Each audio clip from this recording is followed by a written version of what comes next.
Pois é, galera, quando eles falaram que iam homenagear uma série de outros filmes de outros gêneros com outras ideias, a galera não achou que eles fossem ir tão longe. Salve, telanautas, tudo bem com vocês? Olha eu, Heitor Teixeira aqui de volta pra gente em mais uma semana falar sobre Star Trek Strange New Worlds na sua quarta temporada, o terceiro episódio. Melhor amigo humano ou Human Best Friend, que basicamente é o se beber não case no espaço. Quem acompanha aqui o canal já me ouviu falando a respeito disso várias vezes. Star Trek nunca foi estranho ao conceito de humor. Desde lá atrás da série clássica a gente tinha episódios bem-humorados, engraçadinhos de tempos em tempos, sim. Alguns desses que inclusive faziam isso muito bem. Lembra de Um Pedaço da Ação? Problema com os Pingos, Shore Leave, são episódios que quando a gente lembra, já vem aquele sorrisinho no rosto, porque a gente sabe que eram episódios voltados justamente para ter um tom mais leve, às vezes justamente fazendo com que a temporada, que por algum lado pudesse ser vista como tendo histórias mais sisudas, mais sérias e mais pesada, tivesse seus momentos de respiro, o que era muito bem-vindo, mas é justamente nessa terceira era televisiva, na administração do Kurtzman, que a gente vai ver algumas coisas descambando pra comédia pura. Quase que não sendo mais só pitada, não. Star Trek é que passa a ser o convidado da vez. E a gente já viu em Strange New Worlds, não precisa nem ir longe buscar isso em outras séries da franquia, não. Nessa aqui, a gente já viu que esse negócio de flertar com o humor e a comédia pode de vez em quando não ser a melhor das pedidas, porque é facinho escorregar no tomate e acabar entregando alguns episódios que a galera vai torcer o nariz. Não todo mundo, é claro, a galera não é unânime, mas a galera às vezes concorda que tem uns episódios aí que deixaram bastante a desejar. Dessa vez aqui, então, eu vou falar pra vocês, mesmo de fato tendo deixado muito da ideia e do conceito do sci-fi de lado para abraçar outras demandas, até que eu vou falar pra vocês que o objetivo deles foi alcançado. O que eles queriam contar com esses personagens, eles conseguiram sem descaracterizar, sem fazer com que a gente estivesse vendo alguma coisa que não coubesse. Tem algumas coisinhas que são moldadas para fazer essa trama caber do jeito que ela é apresentada? Tem, com certeza. Não vou tampar o sol com a peneira. Mas, uma vez que você embarca na proposta, todo o resto meio que encaixa justamente com a proposta tanto de fazer uma espécie de homenagem, meio chupinhação da prova do amiguinho do lado, colando mesmo, com o esquema deles brincarem de reproduzir dentro do universo de Star Trek, um negócio de se beber não case, ou The Hangover, que eles ainda conseguiram fazer com que tanto o episódio fosse de fato engraçadinho, como as coisas que eles queriam contar com os personagens alcançassem o seu objetivo. Nesse sentido, então, vou falar pra vocês que o episódio me pareceu ter uma ideia muito parecida com o episódio de terror anterior, que queria alcançar certas coisas a respeito da construção da evolução pessoal, mental de alguns personagens, mesmo que os dois episódios tenham ido por caminhos completamente diferentes, eles meio que alcançaram a mesma coisa, chegaram no mesmo lugar. Nessas, então, a gente vai ter uma história que acaba trabalhando essa parte da evolução pessoal de personagens como a Ortegas e o Scotty, sendo que esse daí chegou agora e ainda falta desenvolver bastante dentro dessa série, sendo que ele vai se tornar importante no que vem depois, que a gente já conhece ele da série clássica muito, que é um personagem querido e muito bem estabelecido. Mas aqui a gente teve poucos episódios focados na Ortegas que não fosse com ela dizendo eu sou a piloto, eu piloto a nave. Então é bacana ver ela tendo mais espaço para conseguir de fato se acomodar na situação e mostrar que veio. Porque senão sempre vai ter um ou outro em casa que assiste e vai achar que ela é só a chata, a pentelha, aquela que destoa do resto da galera, sendo que ela representa um monte de gente que tem um comportamento muito parecido com o dela. E o Spock acabou vindo de brinde. Todo mundo do elenco principal, de uma forma ou de outra, acaba tendo um tempinho de tela para colaborar para a historinha, mas a trama não foca em todo mundo com a mesma intenção de desenvolver todo mundo no mesmo nível, fazendo com que alguns simplesmente participem para fazer parte da gag da vez, daquele momentinho com o seu humor ali bastante pontual, mas que também, se não tivessem no episódio, não teria mudado praticamente nada. Então é só bom ver os rostos das pessoas que a gente curte, mesmo que não necessariamente a história seja sobre eles. De uma certa forma, o episódio acaba falando a respeito daquele papo da nossa essência e do como a gente se comporta mesmo quando a gente não está exatamente no controle das nossas faculdades mentais, quando a gente está meio alterado, ou de repente, como quem aí em casa nunca passou por isso? Quando você vai numa festa e fica bêbado de verdade e acaba se comportando de um jeito em que depois a galera vem contar pra você: você fez isso, fez aquilo outro. Então é aquele papo do tem certas coisas que vem à tona num momento onde a gente não tá no controle, mas muito daquilo que a gente faz ali talvez represente um pouquinho do como a gente se permite ser no nosso âmago. E aqui nesse episódio a gente vê que mesmo os personagens estando meio doidões, fazendo parte de situações inusitadas, justamente para ser parte da graça do que vai acontecer com as propostas de o que tá pegando no meio dessa história toda, a gente vê que eles ainda têm uma índole muito bacana, muito desejável, muito aplaudível. O que às vezes vai ficar meio colocado ali como uma aprovação de se foi isso mesmo o tempo inteiro. Mas somos apenas humanos? Não o Spock, que ele é meio vulcano. Então é justamente pelo fato de que a proposta em si, a princípio, pareceu uma tremenda de uma ideia de jirico, que eu achei que os caras foram até bastante ousados em querer fazer essa mistura, porque no fim das contas até foi um episódio bastante divertido, que eu tenho certeza que não vai ser apreciado por todo mundo, por quaisquer motivos que sejam, não tenho como responder por todo mundo. Algumas pessoas não vão gostar da situação na qual esses personagens estão se encontrando, e ver personagens militares da frota em estados de mente alterados por si só já vai ser algo a ser discutido, mas de qualquer forma é um episódio que, de novo, uma vez que você compra a proposta, ele entrega o que ele promete. Então, na pior das hipóteses, eu vou falar pra vocês que foi um episódio leve, fácil de revisitar. Deixa eu fazer uma síntese a respeito da proposta do episódio, mesmo sem ainda entrar em spoilers, só pra vocês saberem do que se trata. Tem lá um povo, que são os Rodaxianos, que eles têm dois lados da galera que vive naquele planeta, como facções civis, numa guerra civil que está para ser mediada pelo Pike e a galera da Enterprise. Só que esse povo tem um esquema de ter trejeitos sociais, aquele negócio dos seus protocolos de como eles falam, como eles se comportam, como eles se mexem, tudo. De um jeito que é muito regradinho, porque senão eles acabam reclamando, achando que a pessoa foi desrespeitosa. E o Pike e o resto da galera, a Uhura, sabe que eles vão ter que fazer a coisa com um certo cuidado para não piorar a situação.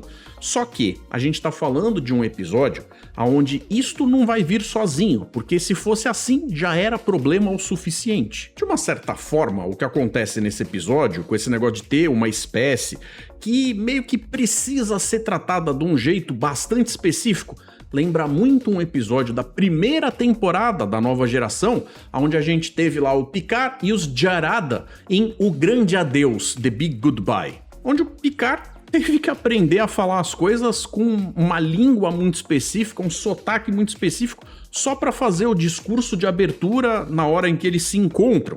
Então aqui, por conhecer aquele episódio, eu já tinha uma expectativa de que o Pike estava se enfiando num lugar onde tudo era meio que arame farpado. O que só faz as coisas piorarem quando a gente descobre o que acontece. Ao longo de várias séries da franquia, a gente já viu que as naves são tripuladas por um monte de gente que acabam se revezando para justamente dar conta de cuidar dos problemas, dos pepinos, das necessidades da nave 24 horas por dia. Levando em consideração que a nave imita o nosso dia aqui da Terra.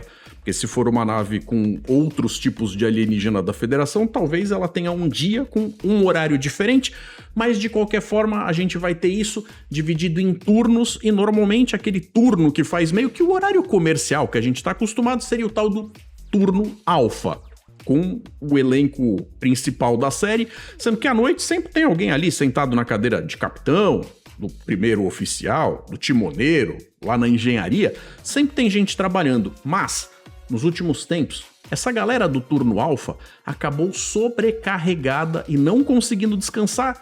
Agora tá todo mundo com os nervos à flor da pele, meio que fazendo seu trabalho sem estar no seu potencial máximo, o que tá meio que complicando as coisas. Tá na hora de alguém cuidar disso? E a número 1 acaba conversando com o capitão a respeito de, olha, tá na hora de tomar a decisão aí, viu? É por isso que, indo na direção do tal planeta aonde deveria acontecer a tal conversa de paz entre as duas facções civis, que o Pike acaba chegando, tropeçando no conceito de que tem um lugar ali, uma espécie de spa espacial que vai ser a solução do problema dessa galera. Claro, como não? O lugar é o tal do Cessnar Grande, um planeta cuja abertura, meio que o panfleto em vídeo, eles fizeram com uma cara ali meio de TAS, The Animated Series. Agora, olha só que sugêneres. A própria atmosfera desse lugar é composta de alguns gases que justamente tiram as pessoas que lá estão. Talvez não quem trabalha lá há muito tempo tenha criado algum tipo de tolerância ou imunidade, mas os visitantes acabam ficando enebriados simplesmente pelo fato de estarem respirando aquele ar, tipo bêbado. Em teoria, a ideia é que uma vez que você se afaste dessa atmosfera, o efeito passa rápido. Em teoria. Então, o que pode dar errado? Lembrando que uma das propostas para que esse planeta funcione, alcançando seu objetivo de fazer com que as pessoas relaxem, é que ele é tech-free, ou seja, sem tecnologia, para você não ficar focado ali e ficar mexendo na telinha do seu celular, sabe? Tem até uma criticazinha a coisas desse tipo, onde as pessoas se beneficiam de ir para uma vida um pouco mais analógica, mais social, mais raiz, como a gente um dia já foi, lá para trás, para a década de 80, talvez até antes. Então aqui a proposta é mais ou menos essa. E isso, em algum nível, acaba interferindo no como a historinha acontece. Porque tem algumas coisas ali que, se tivesse tecnologia disponível, eles resolviam o problema muito mais cedo. Mas não era o caso. Dá uma olhada aí em outros episódios ao longo da franquia que lembram bastante a situação do que acontece aqui, mesmo com histórias que não tem necessariamente nada a ver. Então, se a gente for ver lá na série original, a gente vai ter o episódio Shore Leave, da primeira temporada, episódio 15. Na nova geração, a gente vai ter Captain's Holiday, na terceira temporada, episódio 19. Em Deep Space Nine, a gente vai ter Let He Who Is Without Sin, na quinta temporada, episódio 7. Em Voyager tem o episódio Alter Ego, da terceira temporada, episódio 14. Em Enterprise tem Two Days and Two Nights, na primeira temporada, episódio 25. Em Lower Decks, a gente vai ter Much Ado About Missing, na primeira temporada, episódio 6. E em Prodigy, a gente vai ter Dream and Deceiver, na primeira temporada, episódio 11. Se você, por acaso, gostou desse episódio, esses que estão nessa lista aí vai valer a pena você conferir. Pelo menos pra dar uma refrescada na memória. Então, o episódio, de certa forma, é uma continuação natural da tal briguinha entre o engenheiro e a timoneira, que meio que representariam brigas de setores, mas que não é o setor que tá brigando não, são eles mesmo. E é claro, tudo isso banhado em efeitos de LSD e psicodelia. Tudo isso, é óbvio, vai rolar enquanto tá no meio da situação deles terem que resolver o tal tratado de paz, se tornando uma corrida contra o tempo, mas também uma corrida para saber diferenciar o que é realidade e o que é pura alucinação. Olha, vou falar pra você, rende umas risadas. A ideia de que todas as diferenças entre pessoas que têm pontos de vistas extremos para lados opostos faz parte das intenções de Star Trek desde sempre, mas aqui isso acaba aparecendo com uma versão onde eu consigo entender que foi colocado ali para servir como uma espécie de modo de inspiração para sua audiência, mas não dá para dizer que não foi uma coisa bastante pueril, porque tudo que tá ali funciona porque os roteiristas guiaram o caminho. Na vida real, a gente sabe que o buraco é muito mais embaixo, e conseguir chegar ao ponto de conviver com certas pessoas pode ser um desafio que toma um tempo gigantesco. Quando a gente está falando sobre povos, isso pode chegar a séculos. Mas é bom ver Star Trek tentando ser Star Trek. E eles escolheram trabalhar com um gênero que é bastante ingrato, já que humor, comédia, não são conceitos universais. Então, você de repente querer alcançar um objetivo e não ser plenamente compreendido pela sua audiência é um risco que os caras enfrentam o tempo todo. É fácil sair do trilho e acabar entregando algo que vai parecer deslocado. Felizmente, pelo menos na minha opinião, não foi o caso dessa vez. Eles forçaram a barra caolá pra conseguir contar a história do jeito que eles contaram? Sim, forçaram. Por exemplo, eu não acho que o staff geral de uma nave, com os personagens principais, ou os principais... Não personagens, porque lá dentro daquela realidade eles não são vistos como personagens, mas os oficiais da frota, que são os principais dirigentes do turno principal da nave, deveriam todos se afastar numa licença ao mesmo tempo. Ou, veja, que seja aceitável ir para um lugar onde você vai ficar sem o controle e o domínio das suas ações e escolhas. Que aí também, se você não compra isso, nem episódio tem. Agora, se você aceitar, embarcar, entender, levar e apreciar o episódio por esse lado lúdico, que fala sobre reparação entre como pessoas se tratam, e não foi uma coisa que foi feita como se fosse uma palestrinha, apontando o dedo na cara de ninguém, falando como a gente tem que agir, os caras conseguiram basicamente retratar um daqueles pontos de vida que muitos de nós já passamos, quando a gente encontra alguém e anos depois, numa conversa franca, a gente diz pra pessoa: quando eu te conheci, eu achei que você era chato. Conversa essa que inclusive precede um monte de ótimas e grandes amizades. O problema de fundo tinha que existir, porque senão não tinha um desafio pro episódio acontecer, essa corrida contra o tempo, movimentando os personagens que podiam bem ficar só jogados no sofá lá, olhando pro teto até o final da história. Mas também não podia ser uma proposta difícil o suficiente de resolver que fosse precisar que o episódio inteiro fosse sobre isso. Porque não era sobre isso, era sobre outra parada. Eu realmente espero que eles não fiquem levando muitos dos próximos episódios, porque tem poucos, para esse lado do humor o tempo inteiro. Mas dessa vez, vou falar que não tenho muita coisa para reclamar não. Então, são 3 episódios dos 10 da temporada que não é que eu adorei, não é isso. Mas eu não tenho muita coisa pra reclamar, então eu acho que dá pra dizer que essa temporada tá com um saldo positivo até agora. Espero que se mantenha assim. Então, mais uma vez, obrigado pela sua audiência. Eu acho que eu cobri tudo de mais importante desse episódio.